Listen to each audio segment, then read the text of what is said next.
মানিকগঞ্জের কাঁচা বাজারে দুর্গাপূজার কারণে ক্রেতা কম থাকলেও শাকসবজি মাছ মাংসের দাম অস্থিতিশীল। কাঁচা মরিচ কেজি প্রতি ১৬০ টাকা থেকে বেড়ে হয়েছে ২৬০ টাকা। দেশি মাছের দাম বেড়েছে, তবে চাষের মাছ আগের দামে বিক্রি হচ্ছে। ডিমের হালি ৪০ টাকা, মুরগি ১৮০ ও গরুর মাংস স্বাভাবিক রয়েছে। চালের দাম কেজি প্রতি ১ থেকে ২ টাকা কমেছে। ধনেপাতা ২০০, ফুলকপি ২০০ আর টমেটো গাজর ১২০ টাকা কেজি দরে বিক্রি হচ্ছে। আদা বেড়ে ১৬০, রসুন কমে ১১০ টাকা হয়েছে। বড় ইলিশ বিক্রি হচ্ছে কেজি প্রতি ২,২০০ টাকা দরে। মানিকগঞ্জ বাস স্ট্যান্ড বাজার থেকে যুক্ত হচ্ছেন প্রতিনিধি আলামিন মাহমুদ। আলামিন, বাজার দর নিয়ে আপনার কাছে কি তথ্য আছে, আমাদের বিস্তারিত জানান।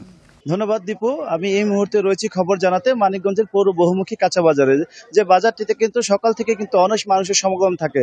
কিন্তু শারদীয় দুর্গাপূজা উপলক্ষে কিন্তু এখানে বাজারে কিন্তু আসলে ক্রেতার সংখ্যা খুবই কম। অপরদিকে কিন্তু বাজারে স্থিতিশীলতা কিন্তু নয়, অস্থির পরিবেশ হয়ে গেছে।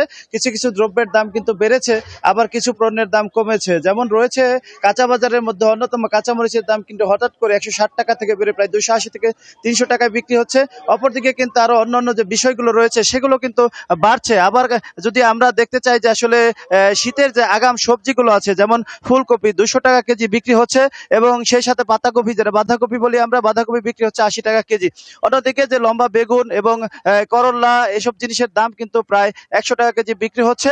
সিমের কেজি বিক্রি হচ্ছে ২০০ টাকা। আমরা যদি আরো আপনাদের দেখাতে চাই যে আসলে দেশি যে শশাগুলো আছে ৬০ থেকে ৭০ টাকা বিক্রি হলেও হাইব্রিড শশা কিন্তু বিক্রি হচ্ছে প্রায় ৪০ টাকা কেজি। এবং অন্যান্য যে সবজি রয়েছে সেগুলো কিন্তু মোটামুটি স্থিতিশীল রয়েছে। অন্য যে বিষয়গুলো, মাছের যে বাজারগুলো, আমরা যদি মাছ বাজার একটু দেখাতে চাই তাহলে কিন্তু আমরা মাছ বাজার দেখাতে পারি। মাছের যে বাজার রয়েছে, দেশি মাছের যে অবস্থা রয়েছে সেগুলোর দাম কিন্তু বেশি, চাষের মাছ কিছুটা কম।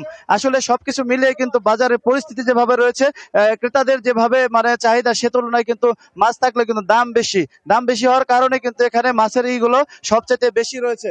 আমরা যতটুকু দেখেছি যে এই মাছের বাজার কিন্তু স্থিতিশীল নেই। অন্যদিকে ইলিশের দাম বেশি হওয়ার সত্ত্বেও কিন্তু ইলিশ মাছ কিন্তু মানুষ সাধ্যের মধ্যে কিনতে পাচ্ছে না।